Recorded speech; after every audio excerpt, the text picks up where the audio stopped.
नमस्कार साथीहरू, तपाईहरू सबैजनालाई फेरि एकपल्ट मेरो च्यानल चोइसमा स्वागत छ। यो जुन तपाईँ सिन हेर्दै हुनुहुन्छ यो पिकी ब्लाइन्डरको सिन हो। तपाईहरुले अवश्य पनि पिकी ब्लाइन्डर भन्ने सिरिजको बारेमा सुन्नु भएको होला वा यसको कुनै न कुनै सिनहरू पक्कै न पक्कै हेर्नु भएको होला।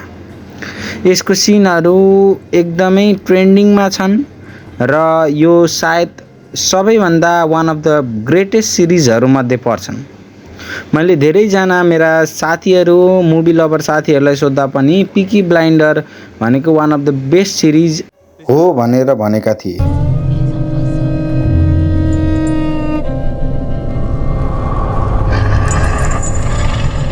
आज यस भिडियोमा म तपाईहरुलाई 5 वटा रिजन दिँदैछु जसको कारणले चाहिँ पिकी ब्लाइन्डर यति धेरै फेमस छ, रियलिस्टिक छ र रिलेटेबल छ भन्ने कुरा गर्नेछु। सबैभन्दा मेजर रिजन, पहिलो नम्बरको रिजन भनेको the character of the Cillian Murphy.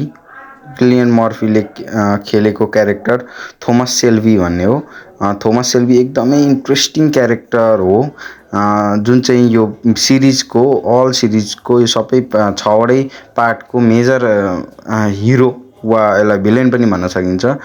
त्यो उसको जुन हेराइ छ, किलियन मर्फीको एक्टिङ रेन्ज हैन, अनि उसको हेराइ, उसको अनुहारको भाव, उसले चुरोट समात्ने तरिका हैन, त्यसै लिएर अन्य सबै कुराहरू चाहिँ यो किलियन मर्फीको क्यारेक्टर थोमस सेल्बीले गर्दाखेरि यो फिल्म ओभरै आउटस्ट्यान्डिङ देखिएको छ। त्यसबाहेक अरू क्यारेक्टरहरू पनि छन् हैन, तर मेजरली यो थोमस सेल्बीको क्यारेक्टरले चाहिँ यो सिरिजलाई धेरै नै हाइप दिएको छ।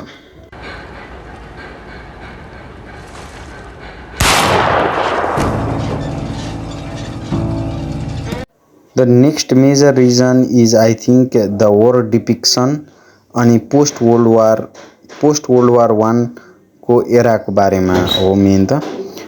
जुन यो थोमस सेल्बीको क्यारेक्टरको वरिपरि जुन सिरिज घुमेको छ यो चाहिँ 1919 पछिको घटनाहरू देखाइएको छ, जहाँ चाहिँ वर्ल्ड वार 1 सकिसकेपछि थोमस सेल्बी र यसका परिवारका अन्य दाजुभाइहरू पनि वर्ल्ड वार 1 को कन्सिक्वेन्सेसहरू के भएको थियो, त्यसको ट्रमाहरू, त्यसको ड्रब्याकहरू र त्योबाट सिक्ने कुराहरूको बारेमा पनि सिरिजमा ओभरै रमाइलो तरिकाले देखाउन खोजिएको छ र पोस्ट वर्ल्ड वार 1 को भित्र डिपली नगए पनि त्यसको कन्सिक्वेन्सेसहरू चाहिँ देखाउन खोजिएको छ।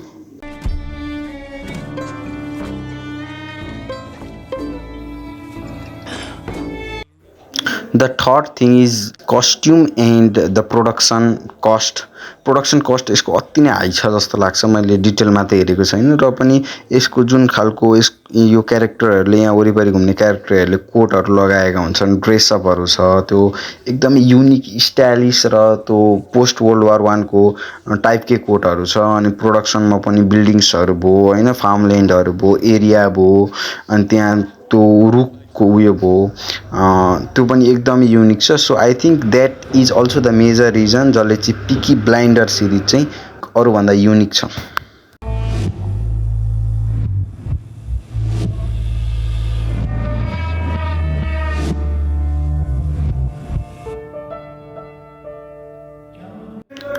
चौथो मेजर रिजन भनेको चाहिँ I think it is about the sound मिक्सिङको बारेमा कुरा गर्न चाहन्छु म।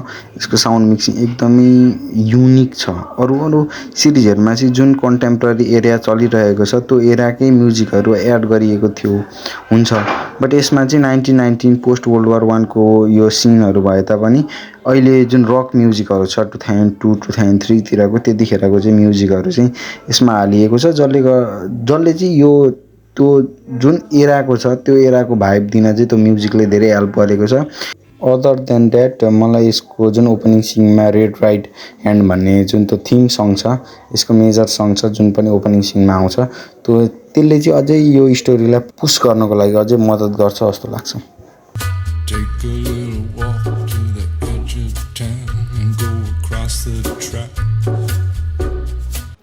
अनि पाँचौं मेजर रिजन भनेको चाहिँ यसको स्टोरी टेलिङ हो हैन।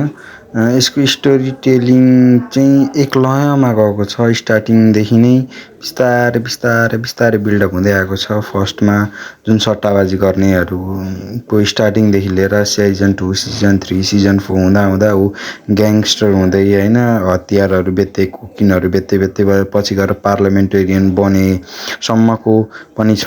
त्यही भएर यसको स्टोरी टेलिङ एकदम सरल वेमा गए तापनि त्यो भए तापनि तर ब्याकग्राउन्डको जुन पोस्ट वर्ल्ड वार 1 को जुन इन्सिडेन्टहरूले गर्दाखेरि चाहिँ त्यो स्टोरीलाई एकदमै बाइन्ड अप भएर मिलेर चाहिँ गएको कारणले चाहिँ एकदमै सरल रूपमा बुझिने गरेको सिरिज छ। त्यही भएर पनि सबैले मन पराएका होला नि यसलाई। ओके, आजको लागि यति नै। मेरो 5वटा रिजनहरू कस्तो लाग्यो र तपाईँलाई यो सिरिज किन मन परेको थियो त्यतिखेर भन्ने कुरा कमेन्टमा लेख्नुहोला र यस्तै अरू केहीको बारेमा भिडियो चाहनुहुन्छ र कुनै मुभीको रिभ्यू दियोस् भन्न चाहनुहुन्छ भने मुनि कमेन्ट गर्नुहोला। धन्यवाद।